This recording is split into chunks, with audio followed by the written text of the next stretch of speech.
வணக்கம். இது நம்ம கிச்சன். நம்ம கிச்சனில் நம்ம இன்றைக்கி என்ன பண்ணோம்னா, அக்ஷய தீதிக்காக சாமி நேதியத்துக்காக கேரட்டும் பாதாம் பருப்பும் போது கீர் பண்ண போகிறேன். இப்போ இதுக்கு என்ன வேணும் அப்படின்னா, நிறைய பொருள்லாம் தேவைப்படாது. ஒரு 7-8 பாதாம் பருப்பு போட்டுருக்கேன், பால் விட்டுருக்கேன், ஒரு 3 கேரட் போட்டுருக்கேன். இதை வந்து நல்லா 3 விசில் விட்டு வேக வைக்க போகிறேன்.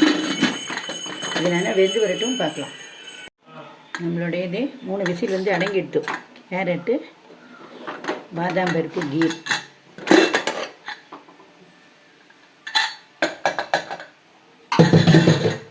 இப்போ நம்ம இதை என்ன பண்ணுறோம், வடிகட்டி எடுத்துட்டு மிக்ஸி ஜாரில் ஆறினோடனே அரைக்க போகிறோம்.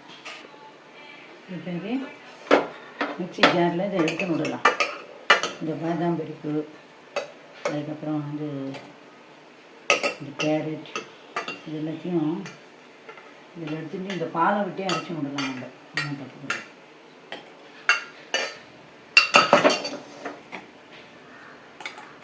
முதல்ல நம்ம விட்டுட்டோம்னா வெளியில் தெரிச்சிடும். அதனால் அது வடிகட்டிட்டு அரைக்க விட்டுக்கலாம்.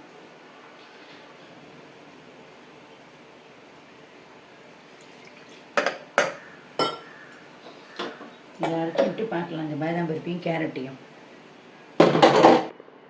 இப்போ நம்மளோடதே இந்த கேரட்டு, பால், பாதாம் பருப்பு எல்லாத்தையும் நல்லா நைஸாக வழுவுனா அரைச்சுண்டாச்சு. இப்போ இந்த மிக்ஸி ஜாரை அலம்பி ஜலத்தை விட்டுக்கணும். இதில்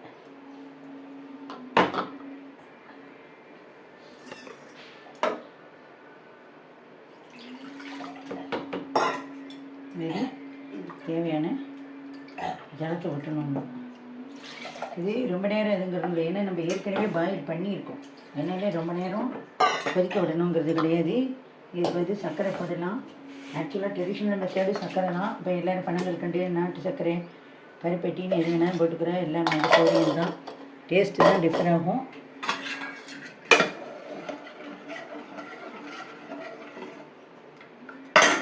கொஞ்சம் ஜலத்தை விட்டுண்டாச்சு. இப்போ இதை அடுப்பில் வச்சிடணும். வச்சு அடுப்பை பற்ற வச்சு ஒரு கொதி விடணும்.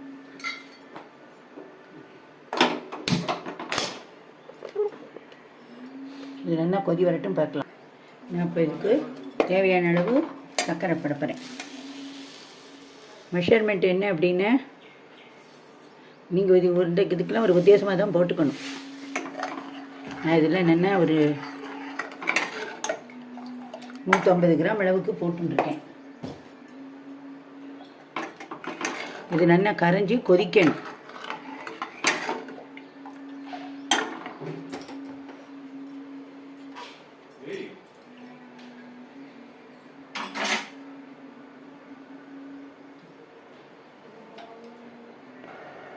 இப்போ இதுக்கு நமக்கு தேவையான ஏலக்காய் பொடி போடப்போகிறேன்.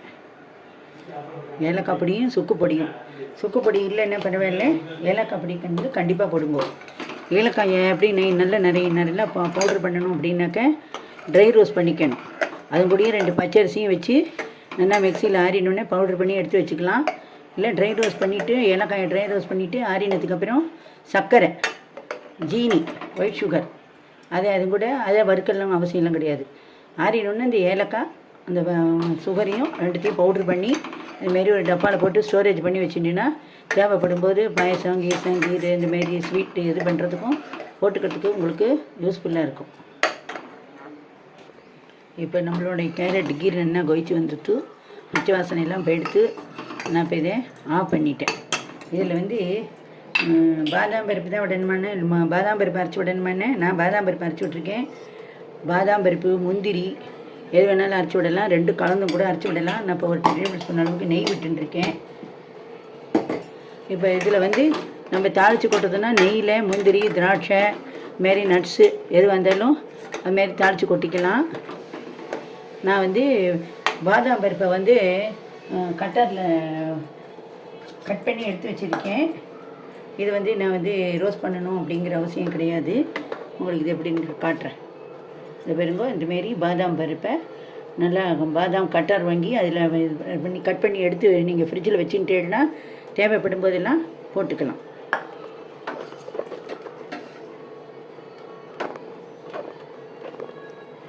இப்போ இதுக்கு வந்து நான் இந்த பாதாமை இதில் நின்று தூவிடுறேன். திராட்சை வேணும் அப்படிங்கிறவ திராட்சையும் நெய்யில் வறுத்து போடலாம்.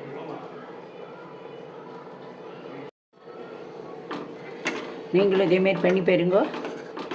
நன்றி, வணக்கம்.